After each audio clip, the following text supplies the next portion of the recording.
Hello and welcome to my channel, The Future Empress. My name is Anna and today I'm doing a kind of different video that I'm used to.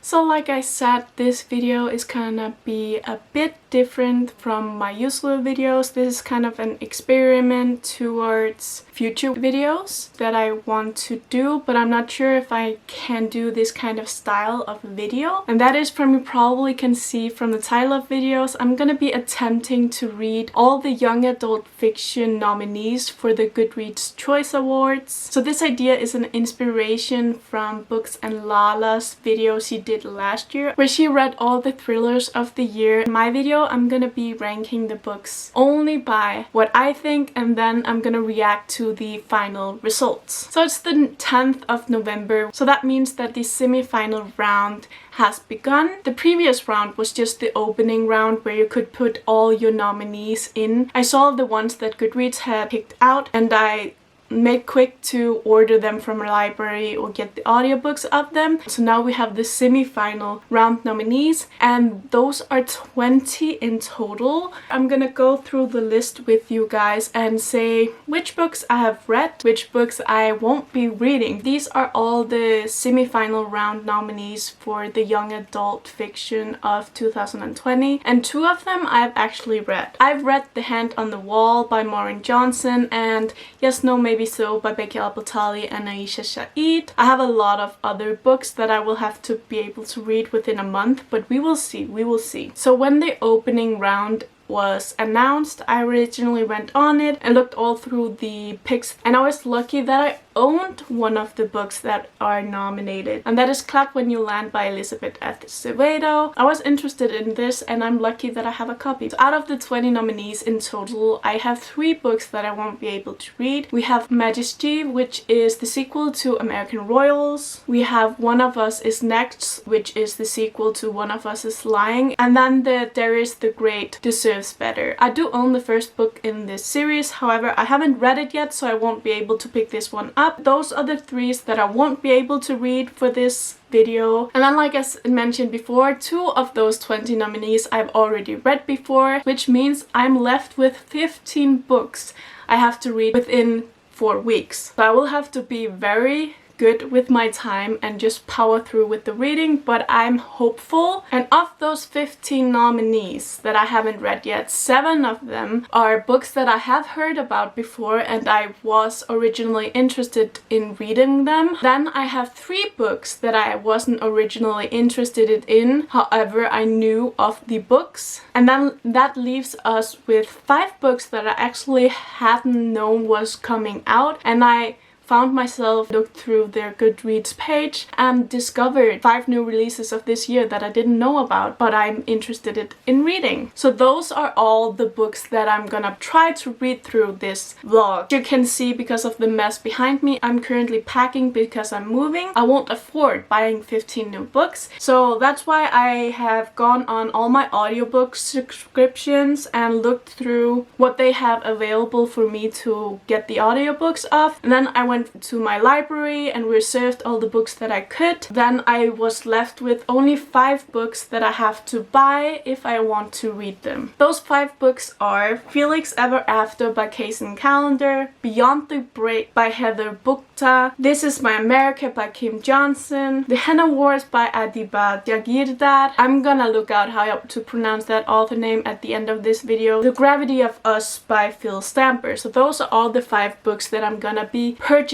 However, I'm on hold for 2 of them, The Gravity of Us and Felix Ever After. However, Felix Ever After, I am the 9th person in the row for that, so I don't believe that will come in before the end of this video. But I'm hopeful for Gravity of Us because I just recently was bumped up to the first person waiting for the book. And then, like I mentioned, I own Clap When You Land. However, I also found it on Script as an audiobook, so I have the option to listen to this one as well. Since I just mentioned audiobooks, let's go through those. I have been able to find 7 of the books on Script or other audiobooks outlets, and those are Tweet Cute by Emma Lord, Only Mostly Devastated by Sophie Gonzales, Today, Tonight, Tomorrow by Rachel Lynn Solomon, Grown by Tiffany D. Jackson, You Should See Me in a Crown by Leah Johnson, Punching the Air by E.B. Zoboi, and Furia by Yamil Said Mendes. And then the rest of the books is my library loans. I only have 2 of them today. I have The Good Girl's Guide to Murder and then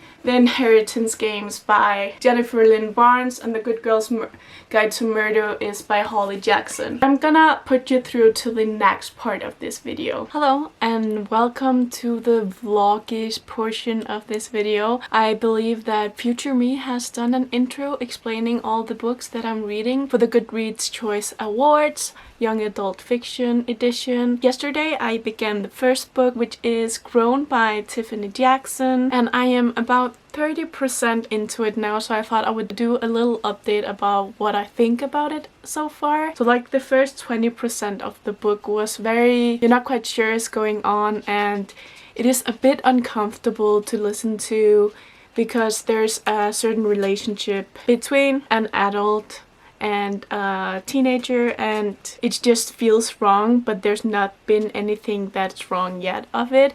And just like the first chapter of the book is so well done. She wakes up in Beetlejuice, and there's Beetlejuice everywhere and bodies lying around, and you have no idea what happened, and you don't get to know what happened. You just know that she's scared and there's someone she's scared of. You know that when you go to the before chapters, and the before chapters are just like read so normal young adult, and then there's this 28-year-old you're suspecting of being that fearful person from chapter 1. She is developing this relationship with this 28-year-old man. It's written in a way where you feel uncomfortable for her and you know some bad shit is gonna go down. When I finish it, I'm gonna do a clear description of what this book is about. I just wanted to pop in here and say that so far I am enjoying the book, however it's uncomfortable to listen to. Excuse the mess, I have been packing up my stuff since I'm moving soon. While I was doing that, I have been listening to quite a lot of Grown, so I'm about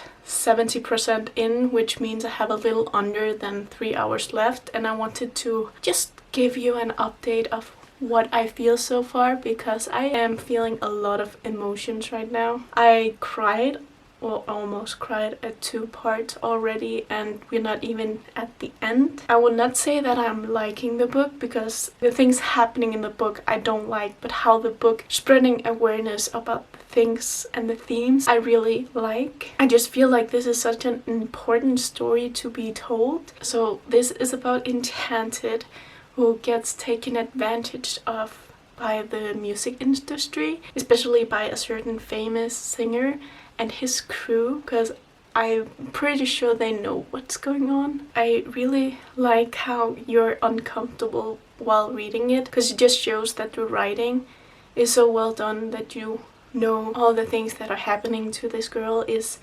wrong. But right now my emotions are very high. I'll now try to finish the last bit and probably cry while putting books into boxes. So, hello. I just finished Grown. I've just been sitting here on my floor trying to gather up my thoughts about it. But before we actually get into what I thought of the book, I just want to list the trigger warnings, because I went back to listen to the trigger warnings that Tiffany D. Jackson actually put in the book. And those are sexual abuse, rape, assault, child abuse, kidnapping, and addiction to opioids. And I just want to add trigger warnings against grooming and emotional manipulation. What did I think about it? I ended up giving it a 5 out of 5 stars because it was very hard hitting, but it was just such an important book and a read in general. In the end, she puts an author note where she says that she was herself in a relationship where she was dating an older man when she was 15 years old. And it just shows how much she cares about this story and how to put it out, and what her thoughts were while she was in this relationship, that even though she thought they were wrong, she shouldn't have been the first one to think them. It's a mystery thriller where the opening scene you follow the main character waking up in Beetlejuice, which is her coping mechanism for blood. So you know there's a crime has been committed, and then you follow along her when she first got involved in this unhealthy relationship, and then the police knocks on the door and she is put into custody and actually blamed for the murder of this famous person. I just feel like this book kept you guessing, and you were always guessing wrong. I gave the characters in this 10 out of 10. I gave the writing 10 out of 10, and the atmosphere, because you're so uncomfortable throughout the reading experience. However, you're supposed to feel so uncomfortable, and it's a hard-hitting read. I don't think it's for everybody, but if you can handle the trigger warnings, I highly suggest reading this or picking up the audiobook, because it's just, like I said, such an important read. On to the next book. So I have a choice between 3 books for my next read. Clap When You Land by Elizabeth Acevedo, The Inheritance Games by Jennifer Lynn Barnes, or A Good Girl's Guide to Murder by Holly Jackson. So I'm hoping that I will be able to find this one on audiobook. So it's either between these two. However, I am gravitating more to this one. I feel like this will be less hard-hitting. I feel like this will be not as hard-hitting as Grown. However, I think this will still be quite emotional. It's categorized more as a mystery, but also a thriller on Goodreads. It says a Cinderella story with deadly stakes and thrilling twists, perfect for fans of One of Us is Lying and Knives Out. I've read neither of those. However, I feel like this will be more fun than a hard-hitting one. Or you're jumping in here to make my first update of the book. I've just read the first chapter. On page 2, she says, I made it to school on time, but barely. I had a habit of cutting things close. I walked the same tightrope with my grades. How little effort could I put in and still get an A? I wasn't lazy, I was practical. And girl, same. So I just got to chapter 11, which means I've read 42 pages of this, and damn, it's intriguing. The chapter that I just finished was the will reading. In the will, it says that this random girl who isn't related to the family owns basically almost everything of this rich man. And what? The book is called The Inheritance Games. So I'm expecting a lot of trickery and lies and schemes and maybe possibly someone murderous. 40 pages in, and so far I'm really enjoying it. I'm very intrigued and just want to continue reading. However, I have a Zoom class now that I have to attend, so I'm gonna put it down for a while, but I will talk to you next time I have an update. So I've read quite a lot of more. I'm almost at the halfway page mark, and I am still really enjoying it. It's kind of giving me K-drama vibes, like Cinderella and the Four Knights, The Heirs, and Shining Inheritance, and all those kind of K-drama-ish vibes. I'm getting all those. Kind of mixed with Truly Devious, I would say, and a bit of Umbrella Academy, because like the grandfather figure and the house and everything is kind of giving me Umbrella Academy vibes, and then the story itself with 4 boys and 1 girl living in 1 house is giving me K-drama vibes. So if you like all of those things, I highly recommend this book. I have read over 150 pages in 1 day, which is a lot for me, and it says a lot about my intrigue about this book. I am being kept company by a certain dog. And a certain dog.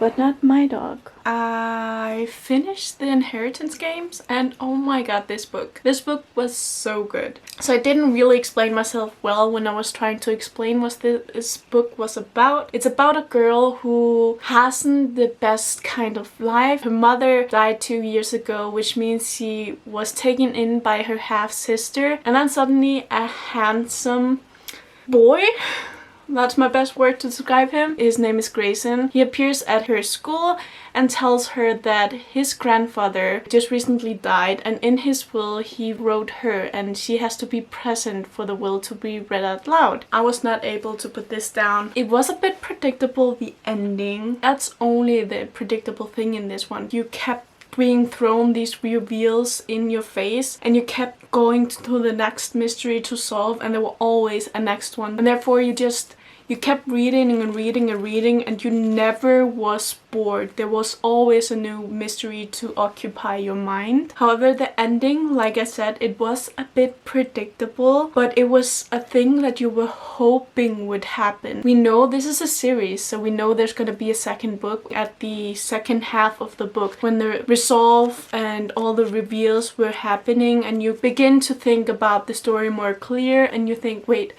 then what is the second book about? And the end just gives it to you, and I can't wait for the sequel, but it won't be out before a year, I think, if it doesn't get delayed or pushed back. So I really liked it. Gave me K-drama vibes mixed with Truly Devious and a bit of sprinkle of the Umbrella Academy. It was just a concoction that I really enjoyed. It was a low 5-star for me. If I still gave half stars, it would be like a 4.5 stars because I really enjoyed it, and the characters and the atmosphere really carried this book. It was so well written, and I just loved how the writing style feels so traditionally YA, and you can clearly tell that she's an experienced writer within this genre since she has multiple books out. So after having had some time to think about this one, I think I'm gonna give it 4 stars instead, so I'm gonna duck it down 1 star. While it was such an entertaining read, I feel like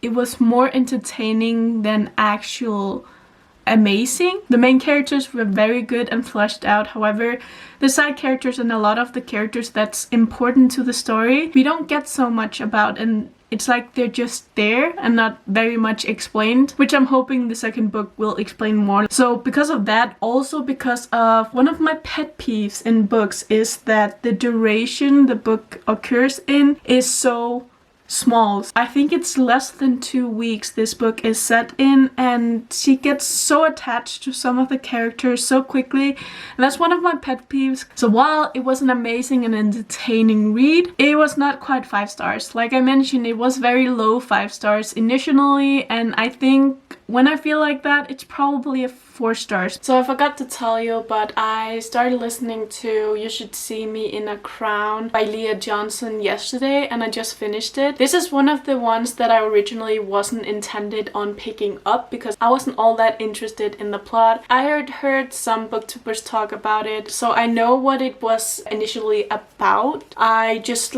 didn't think that it would interested me that much. It sounded like it was a girl who ran for a prom queen just because she needed credits to get into college. I'm not from America, so prom isn't that big of a deal here. We don't even have it. We have gala, but that's it. But we don't have prom queen or king, so I wasn't that invested in the story when I went into it. However, I really enjoyed myself while I listened to it. I ended up giving this 4 stars. When I was doing my rating, I read on Goodreads and saw everyone on Goodreads says that this is cute, and I agree 100% with them. This was such a cute read. I loved the friendships in here and all the friendship dynamics, because there's a lot of different characters that are involved with Liz and in different kind of ways. I just love to see the different stages of a friendship and a friendship re-blossoming, and just being that a friendship, like a friendship between a girl and a boy, doesn't have to have any romantic feelings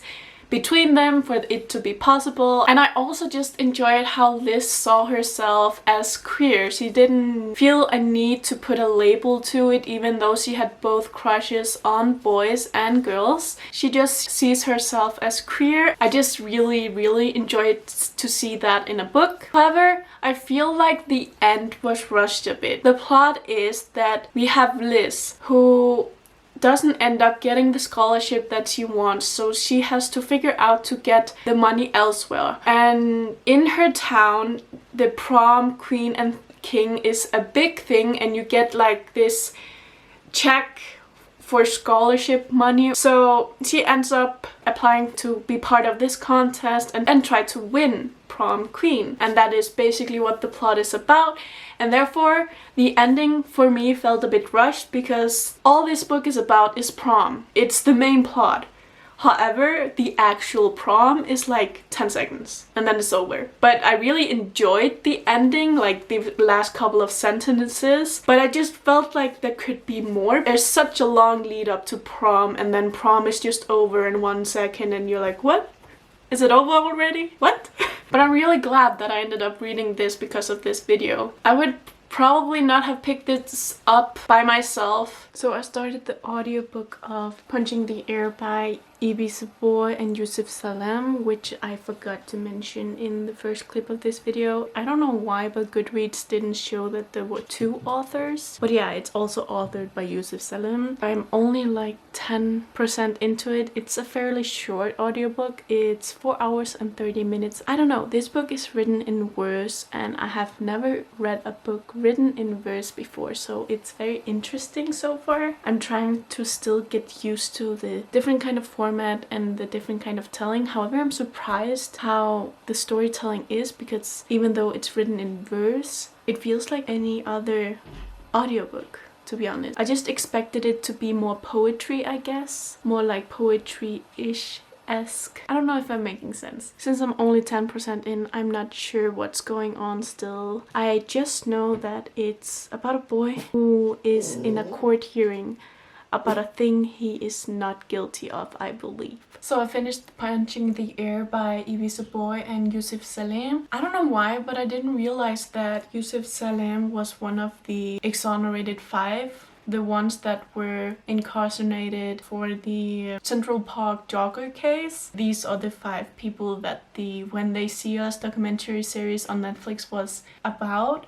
And I watched that last year with my friend. It was such an important series to watch, an important story to be told. And I didn't realize that this book was inspired by his story. It's not at all his own. However, it's very inspired by him and also his interest in poetry. So it follows Amal, who is incarcerated for a crime he didn't commit. It's just an important and hopeful message about Black boys being incarcerated and not only giving up in prison. Amal, he uses his art and his words to express himself. It's very differently written, and I feel like the story that is being told here couldn't have been done in any better way. This was the perfect format for this story because it's kind of different, and also the ending is very open. It's very into your own interpretation, and that's just what I feel like furthermore sends this hopeful message to young teens. Not about giving up and injustice can be done to you, but it's on you to express yourself and continue living, I guess. And I really enjoyed it. I gave it 5 out of 5 stars. I feel weird rating this book because it seems such a personal project between Zoboi and Yusef Salaam. I'm glad that there's this book in the world and people will read it. I strongly believe, like they write, that this was written to portray this hopeful message and not only to show injustice but also give people hope, I guess. Oh, and before I go, something that I didn't know before I went into this, that some of these poems in here is actually the ones he wrote when he was 15-16 years old, being in prison. And I want to mention that there's a lot of illustrations throughout the story, which really just punctuates the heavily focus on poetry and art and expressing yourself as the person you are, and just through any means. And I highly just recommend this. It is a very powerful read and important read, and I just feel like it really packs a punch. Hi, so because I read Punching the Air, Goodreads went ahead and gave me a recommendation to read next. And what?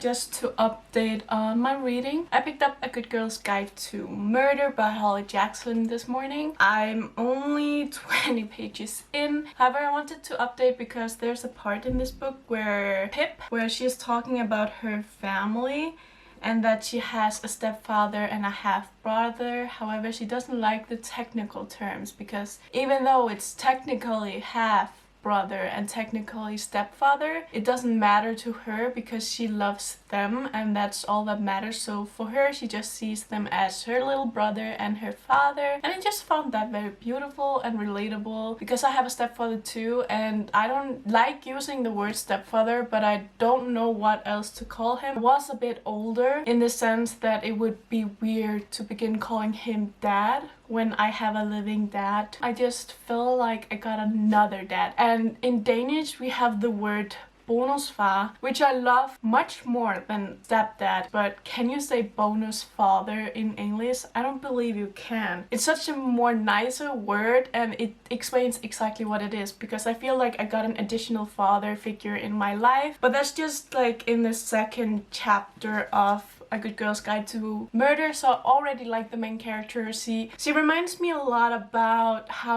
dedicated and obsessed the main character from Truly Devious was about the case that was also a closed case. This is about a closed case about a girl who went missing and then presumed to be dead. There's 5 years between what happened and when our main character Pip decides to investigate what really happened, because she doesn't believe that the person accused of killing the missing person, who was actually never found, but he is presumed to have killed her, and she doesn't believe that he actually did it. It's very interesting so far. I'm really enjoying because it's multimedia. So we both get, when she applies to do this as her project, we get the official forms and documents, and then the production log entry, and you read her production logs entries. So it's both in traditional text, and then there's some multimedia with production logs and official documents. Instead of like the historical aspect we get in Truly Devious, we have the official production log from our main character writing it down, and it just breaks up the story a bit and gives you the information dump that you need to follow along to the story without it feeling like characters are just giving you this information dump. So it feels more natural to read a production log as an info dump rather than being it intertwined into the storyline. I just got to part 3. I thought it was time to do an update on my thoughts for this book. So far I'm just enjoying discovering all the clues and the truths of this case along with Pip and Ravi, and I particularly enjoy their dynamic together. And just when you discover her motivations for this case, it's just so pure, and she's just such a good girl, so which hence the title, A Good Girl's Guide to Murder. I feel like this book is doing what you expected of it. It's not that it's predictable because you can't know for certain what is gonna happen. However, I feel the way we're going about it is very predictable and very common for mystery novels. Things doesn't happen as quickly, and I don't mind that. I actually like it that you're following along, and it's just makes it feel very realistic that things aren't happening like this.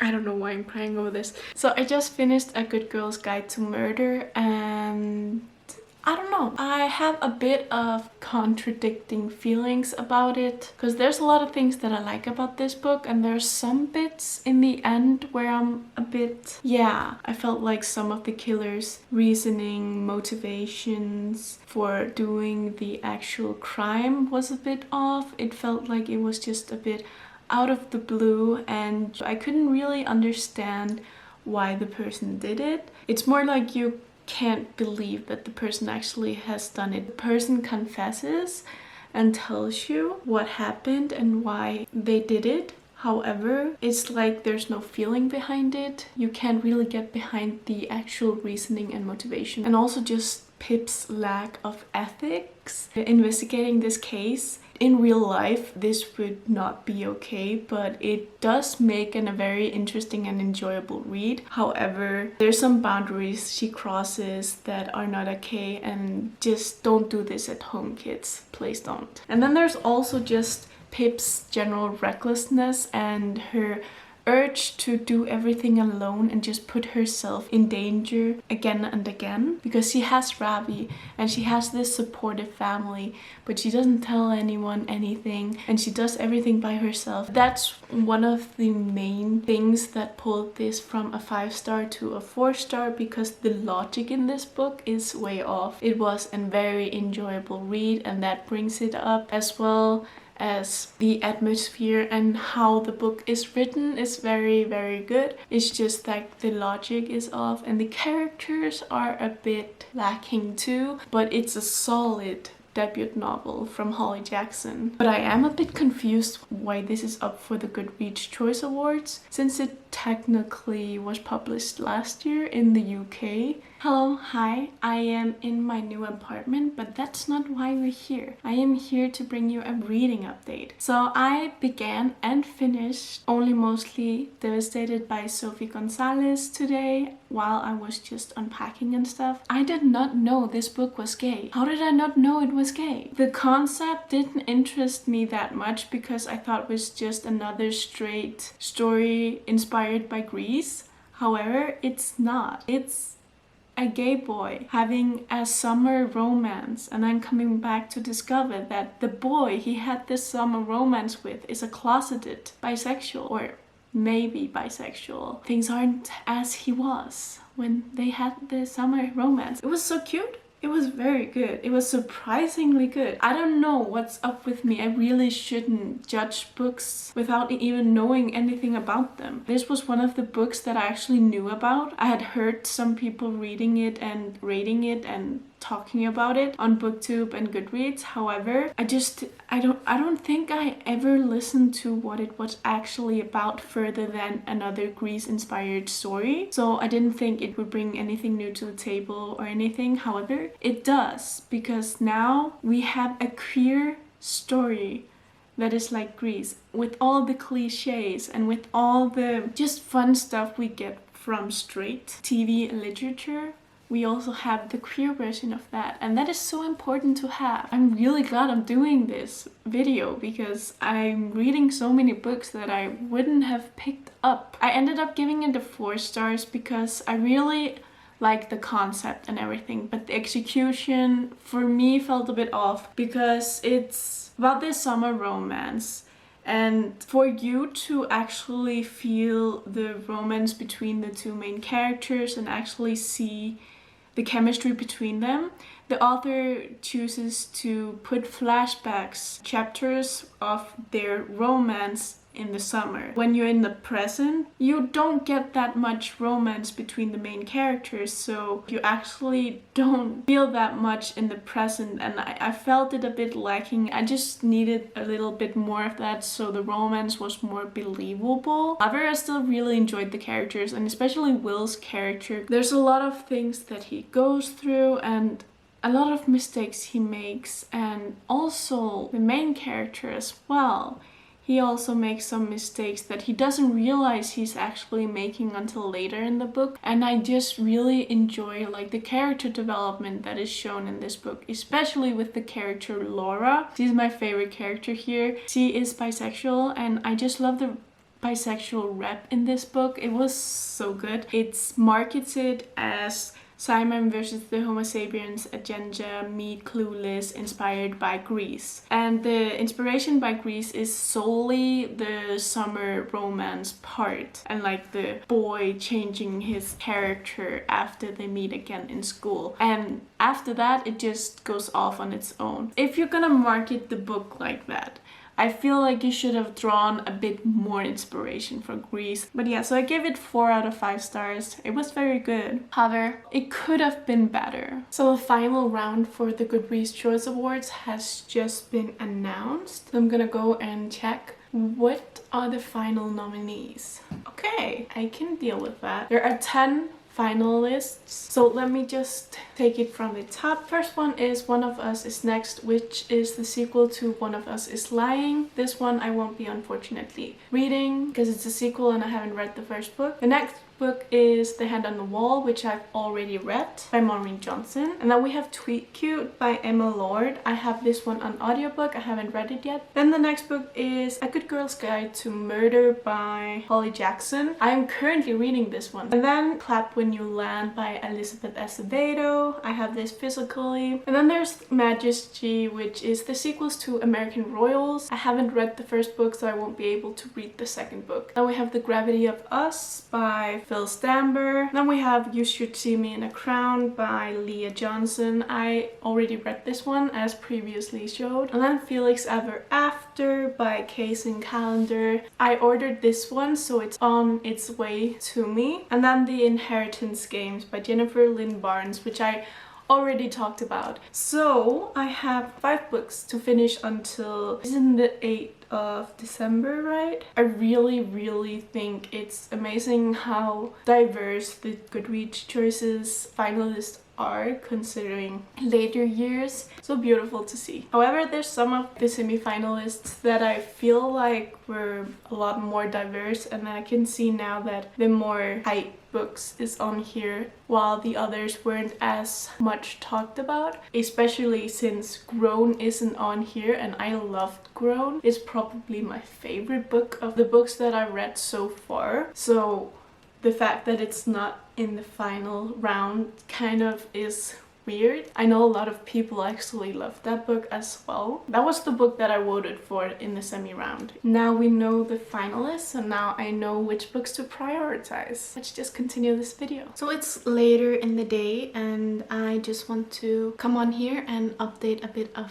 my reading. So I started Tweet Cute by Emma Lord. I almost listened until 70%, so I have about 3.5 hours left of the audiobook. I am enjoying it. I am enjoying it very much. It's giving me kind of like Dash and Lily's Book of Theirs kind of vibes without the Christmassy stuff. Maybe it's because it's set in New York, and that's the only reason I'm connecting the two. I thought that it was a bit slow to get to the actual plot of the book, because I felt like I had listened to 2 hours of the book and we just got introduced to like the main part of it. I'm glad that I was doing something else while listening to the audiobook. If I would have been physically reading it, I might have gotten a bit bored in the beginning, I must admit. Both the main characters' parents, one owns a deli shop, another burger joint kind of thing. It's about the bigger burger joint copying grilled cheese sandwich, which is the exact same recipe of the minor deli bar's recipe and exactly the same name, so they're accused of stealing. So it's all on Twitter that this is happening. Description on it on Goodreads says like that these two teenagers engage in a kind of Twitter war between the two businesses, and that part of the book begins like 2 hours in, but I am enjoying it now. It's very cute, and it kind of reads like an adult romance, but between teenagers without all the sexual stuff as well. Of course, it's kind of late. I don't know if I'm making any sense, but knowing there's 3.5 hours left and the main plot has ended, and the plot that the book is marketed with is over, and there are 3.5 hours left. I know there's one major thing that still has to get uncovered. Other than that, I don't know why the book is so long. So I finished Tweet Cute by Emma Lord, and I ended up giving it a 3-star rating. To be honest, I didn't feel like anything special was about it. I did enjoy Jake's character, and I did enjoy like the baking aspect of it. I do wish though that we saw a bit more of the process with baking, like the ingredients and stuff, but it's more like it was told that she baked this, but you're not like following along with her actually baking. And then also, like I mentioned, I just feel like the intro is too long. It just wasn't that different from any other YA romance I've read before, and not that that is an actual valid critique. It was enjoyable read, but it's not something I would reread, so I don't see myself actually picking up the physical copy of this book. I had an enjoyable time while listening to it, but it's probably gonna be one of those forgettable reads. It was just average, and there's nothing wrong with being average. It just didn't wow me away, didn't do anything more than the average, I guess. And I just want to say that the cover of this book is horrible. I don't like the cover. cover. I feel like the story is so much better than the actual cover, so the cover is not doing this story any justice. So I'm actually already halfway through Gravity of Us. I got the audiobook on Audible and I've been listening to it bit by bit as I go on walks with my dog, and so far I am loving it. I am a huge space nerd. When I was little and a kid, I wanted to be an astronaut, and I really just wanted to study physics all up until I was like 16 years old, when I realized that physics wasn't my strong suit. I am just very enjoying the NASA aspect and like the parallels between the 1980s and like 1960s and 80s, when like the space race to the moon, and just how the families and the astronauts were portrayed and how that is translating into modern times. I'm just really enjoying what the book is playing with and imagining how it would be if we had like this program. So on that aspect I am loving it, and I really like the main character and I love the love interest. He is so pure. Yeah, I just wanted to update my feelings towards the book so far, and so far, loving it. So I finished The Gravity of Us, and this book was amazing. I just feel like this book was such a me book. Like I talked about earlier, I'm a huge space nerd and I really love the romance. I especially really like the character of Leon and how his depression was handled along with the relationship. I really just loved that authenticity and how real it felt. Like, I don't know what was about the writing style, but I feel like it didn't mesh with me quite well. However, I think the audiobook did a great job in disguising that, and there were also just, I felt a lack of resolve, like proper resolve between the main character and his best friend. I felt like that was just smoothed over really quickly. However, I just loved everything else so much about this book that I can easily see past that. And talking about the audiobook, I just want to mention that this audiobook is so good. It's created with a full cast of characters, and the main narrator is Michael Crouch, which has narrated a lot of YA novels, including Simon vs. the Homo sapiens agenda, Yes, No, Maybe So, and a lot of more that I haven't read yet, but these are just the two that I have listened to, and I always enjoy his narration, so he did a really good job in bringing Cal alive. Along with the full cast, just feels so real and realistic, and it was so smoothly done that I didn't realize that it was a full cast listening to it until I got to the end. So yeah, this was a truly beautiful and amazing book, and I gave it 5 stars. I was on Goodreads and I could see that this one, out of all the others, is one of those that are getting lower reviews than the rest of the books on this list. So I have a hunch that this one might not win, but for me, it won my heart. It truly did. So a package came, and guess what it is? Felix Ever After by Kacen Callender. This cover is honestly so stunning, especially in this lighting. So I've started Felix Ever After. The dust jacket is here, and I managed to get to page 90, and I'm already tapping a lot. So I'm obviously really enjoying this. I kind of predicted that this is gonna be a 5-star read even before I began. Just hearing other people talk about it and knowing what the book is actually about. And I'm very glad that at least the beginning part is living up to my expectations. And there's a lot of important topics being introduced and dealt with already, even though we're just 90 pages in. And this story is meant to be very dramatic, and so far it's not that drama bores me, but so far I'm not feeling like the drama is too much. I feel I can understand his reasoning, and I can understand why he's taking the actions that he's taking. I feel like the arguments and his feelings are valid. Of course, feelings are always valid, but the way it's expressed and the way he is handling everything is expected. He's a teenager. But yeah, I'm gonna continue reading. Hopefully I will finish this soon, because it is the 28th of November. So I have 3 days to finish this and finish Clap When You Land in time for me to upload this video. 7 hours later, and I finished Felix Ever After. So if you can tell, the sun has risen. I basically just spent all of the night reading Felix Ever After. I was just so hooked with the story and intrigued and just wanted to know what happened next. And it's most definitely gonna be a 5 stars. I don't know yet. I haven't had a chance to form my thoughts and run it through Callpile. I just finished this book. It's 8 a.m. and I haven't slept, so I don't know exactly what my thoughts are. I just know that I loved it and everything it did and said and how I felt reading it. And now I'm fucking hungry because I have not moved for 7 hours. So I'm gonna go and make some food now.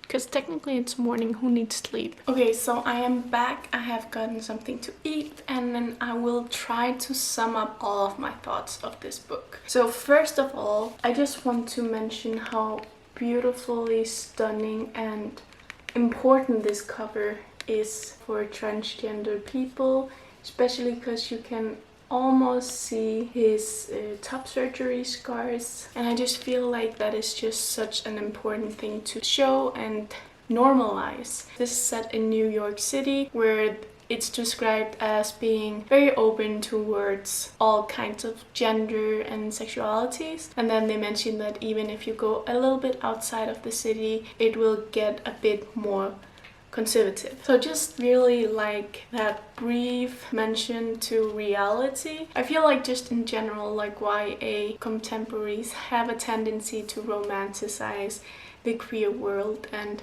make it seem like it's this fantastical world to be a part of, which it is, but every other community there's also a bad sides to them, and especially it also deals with and discusses the community itself, that within the community we have these group of people that don't validate transgender people actually exist, that they don't believe that you can be non-binary or whatever you identify as within this community, and then we're pushing these even more marginalized groups aside and not acknowledging that they exist. So I really just love the discussions that this book brought up, and I am so glad that we live in a world where a teenager today have the possibility to pick up this book and see themselves in this book and see all the possibilities and just identify with a main character in a novel. I think that is just beautiful. So along with that, I just feel like this book resonated with me a lot more than I expected. I was predicting this to be a 5-star read, which it ended up being, of course. A lot of the things that Felix is going through and thinking about actually resonated with me when I was thinking about my identity and what I identify as, and even if I wanted to have any labels to identify with. So I just really appreciate this book for just being a part of the world now. And then talking about the actual book, it's about Felix, who is a transgender, who is not technically out yet in his school. I want to say some trigger warnings from this. There's cyberbullying, there's force coming out, I don't know what that trigger warning is called, and there's also transphobia, so be aware if you're sensitive towards those. He is forcefully outed in his school and he is dead named, which takes a toll on him, and that is how the book is introduced. And I love how the ending just tied in with the beginning and how much Felix evolved as a person and started loving himself. I tapped the hell out of this book because there's so many scenes that I feel are important, and there's so many sentences that I wanted to be able to flip up to and remember, because it's such an important discussion this book takes on, while being a very beautiful and messy romance. It was just an overall roller coaster that was beautiful, and I love being a part of every single step of the way. Everything that happens in this book I would not change. It was beautifully written. I love the writing style of Kacen Callender, and I'm definitely gonna pick up more of their books. Honestly, this book was art in itself. The cover, the story inside, and everything. I am so happy that all my expectations was lived up to and surpassed that tenfold, if not thousandfold. I'm gonna go sleep now at 8:30 a.m. Such a responsible adult. So I finished Clap When You Land by Elizabeth Acevedo, and I think I ended up giving this 4 stars. There was a lot that I enjoyed about this book, and there's actually a lot that I took from the characters and learned from the stories. I really liked the topics that were not discussed but more like brought up and spread more awareness of. Example, the plane that went down right before 9/11, and then just like the Dominican culture and the dynamics between them and the United States, and especially since Elizabeth Acevedo is Dominican herself and she has a bit of experience with the topics that is brought up in this book. And also just Elizabeth Acevedo's writing is so beautiful. I think the problem here is because I listened to the audiobook, since I wanted to listen to Elizabeth Acevedo narrate the story herself. However, I felt like the sisters weren't as distinguished enough that when I listened to the audiobook I was able to know that this person is Yahera and this person is Camino. So I ended up picking up the physical book and just having it following along to the audiobook, so I was able to distinguish between the sisters, and that is a big reason why this is not a 5 stars. Another reason is I just felt that the pacing was very off. Like, you're over halfway through and they haven't met yet. So there's so much build up between these two sisters. And then when they finally meet, I feel like it's so rushed through. I thought it was a bit unbelievable and illogical as well, in the ending at least. I don't know if it's because it's written in verse, but I didn't have this problem with when I read Punching the Air. But that is literally only things I can critique this book on. Everything else was amazing. And I also just want to mention that even though the 2 point of views were hard to distinguish between in the beginning, but when I picked it up I really appreciated that it was told in both sisters' point of views. I thought it was very important to see both sides of the story and not only just get the rich girl story or the poor girl story and their experience with this secret that they discover. I am surprised that I actually like the format. Since I don't enjoy poetry that much, I have a hard time connecting with it because it is fewer words than a novel or a short story. However, I think that I like books written in verse, albeit I have only read 2 now. If I hadn't done this Goodreads Choice Reading Challenge thingy, I don't think that I would have picked up books in verse this early on, since I did buy this book by myself before this video, but I was very hesitant reading a book written in verse because I don't particularly enjoy poetry. I will give them a fair chance because they're as good as normal written novels and sometimes even better. But that concludes all the books that I have to read for this video, and that is good because it's actually the 8th of December, so the Goodreads Choice Awards winner was announced, and I've managed to keep myself spoiler free, except I know that Heartstopper Volume 3 won the graphic novel award, and I am very happy for Alice Oseman. So tomorrow I will hopefully come to you with a more polished off look and review all my thoughts of the books that I read, and if I was the sole person voting in the Goodreads Choice Awards, how I would rank all the books that are nominated. And then we will do a little reaction to the actual winner and discuss if I find it fair or not. Stay tuned for Future Me. Hello, it is the end of February, so Future Me. I was planning to film this clip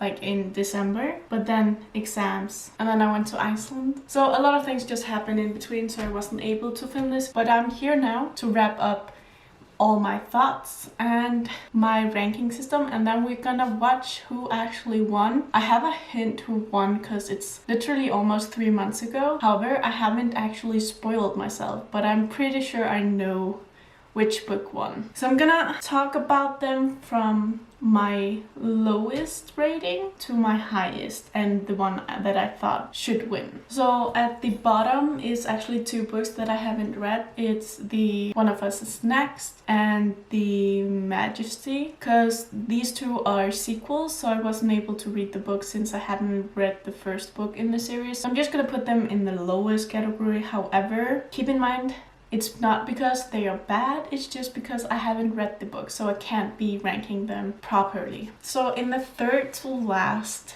position, I'm gonna be putting Sweet Cute by Emma Lord, since I just felt like this was just a generic contemporary story. There wasn't anything unique about it, and I find a bit of the things lacking, especially I thought it was too long. I ended up giving it 3 stars, and therefore I'm gonna be putting that as the lowest. And that being said, it was actually a very good selection to read from, because this is the only 3 stars I gave. The rest is 4 stars or 5 stars, if that says anything about the quality of books that are on here. And then we have You Should See Me in a Crown by Leah Johnson. I really enjoyed this book, however I feel like it was so unmemorable, to be honest. However, I really enjoyed the characters and everything, so it's not that it's bad. I gave it 4 stars. It's very good and enjoyable to read in the now. It's just, for me, it was a bit forgettable. And then we have The Inheritance Games by Jennifer Lynn Barnes. Again, this was so enjoyable when I was reading it that I thought it would be a 5-star read, but when I began to think about everything that happened and the plot and the setting and the characters especially, I realized that it's actually just a 4-star read, which is not bad. It was still pretty amazing and I loved my reading experience. So this is gonna be in the 6th slot. And then we have A Good Girl's Guide to Murder by Holly Jackson. I don't know why this is on here, since it's technically published in 2019. But yeah, it was pretty good, however a bit slow, and the ending I was not a fan of, but it was still very good too and enjoyable to read. Now I have The Hand on the Wall by Maren Johnson. This is the last book in a trilogy, however it's continuing with another mystery though, so this mystery is done. I really enjoyed this book. I actually enjoyed this a lot more than the sequel, however the wrapping up of it could have been handled better. That is why it's number 4 on my list. And then we have Clap When You Land by Elizabeth Acevedo. I really enjoyed this story, and the fact that we got both sides from the sisters. However, I felt like the sisters were hard to distinguish when reading the audiobook, and I felt like it took too long to get to the main plot, and then the resolve was just so quick. Pacing of this book is what made me dock a star from it. However, I highly recommend this book if you haven't read it yet. Then on my 2nd place, I would put The Gravity of Us by Phil Stamper. I'm a huge space nerd, as I said earlier, and that's why I really just loved this book. It was just so good and I love it. Reason why I bought an actual copy of it. And then my winner in my heart would be Kacen Callender. It's just such an important and good and enjoyable, and while being hard-hitting at the same time, and you get so much from it. And I tapped a lot of these scenes because there was just so much in this, and I feel like everyone should read this, and that's why this is like on the top of my list. Not only because it's so important for everyone to read, it might not be for everyone, however I feel like this is such a good book. So this is my winner in my heart. And now let's look at the actual winner and results of the Goodreads Choice Awards. What? Wait, that's the winner? Wait, I thought, when I said that, I thought that I knew, like I had a hunch to who would be the winner. I thought Felix Ever After would win, but I guess Clap When You Land did. I definitely agree with this, but I was just surprised. I didn't think that a lot of people read this book, especially since it's in verse, so a lot of people will be, I don't know, intimidated by picking it up like I was, but I guess not. Congratulations, Elizabeth Acevedo. You deserve it. And then at 2nd came A Good Girl's Guide to Murder. That came 2nd. And then One of Us is next. I don't know, like I didn't think a lot of people would read it because it's like a sequel, so if you didn't enjoy the first book, you're probably not gonna read the 2nd book, so I didn't think that there would be a lot of votes for that one.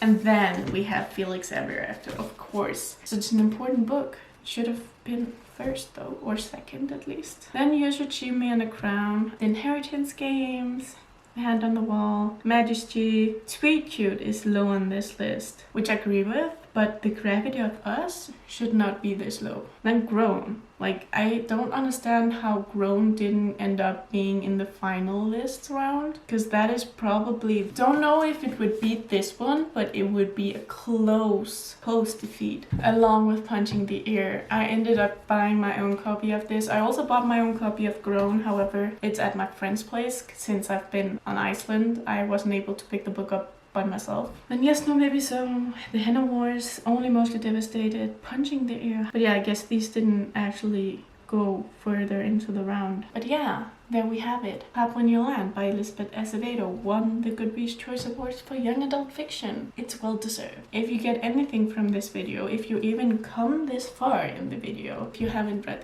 either of these books, I highly recommend them. This is written in verse, and this is just overall a dramatic high school roller coaster that will break your heart. Thank you so much for watching, and I hope you enjoyed this video, if you even got this far in the video. But yeah, see you next time. Bye!